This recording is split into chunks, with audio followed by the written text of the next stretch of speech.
তুমি দেখবে তোমার এই ডিম ফুটে দুটো ছেলে ছানাই বেরোবে, আর আমাকে বাবা বাবা বলে ডাকবে। কত সুন্দর নাই হবে! গোটা ঘরে দুটো ছোট ছোট ছানা ছুটে ছুটে বেড়াবে, খেলবে, আর আমাদের কত আনন্দ পাবো বলো টুনি, তাই না?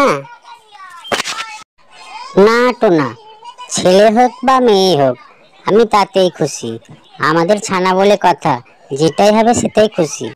না টোনা, দেখবে আমার ছেলে ছানাই হবে। আমি কিন্তু মেয়ে ছানা নিতে চাই না, ছেলে ছানাই আমার দরকার। মেয়ে হলে কিন্তু আমি কিছুতেই মেনে নেব না। তুমি এই কথাটা কিন্তু মনে রেখে দিও, বুঝেছো? আমার ছেলে ছানাই দরকার। এই কথা বলে টোনা দানা খুঁজতে বাইরে চলে যায়। আর টুনি বসে বসে তার ডিমে তা দিতে থাকে। টোনা শুধু বলছে ছেলে হবে আর ছেলে হবে, এতে তো আমার কোনো হাত নেই। ছেলে হোক বা মেয়ে হোক, আমি তাদেরকে খুব ভালোবাসবো। এইভাবে কিছুদিন যাওয়ার পর টুনির দুটো ফুটফুটে মেয়ে ছানা হয়। মেয়েগুলোকে খুবই ভালোবাসতো টুনি।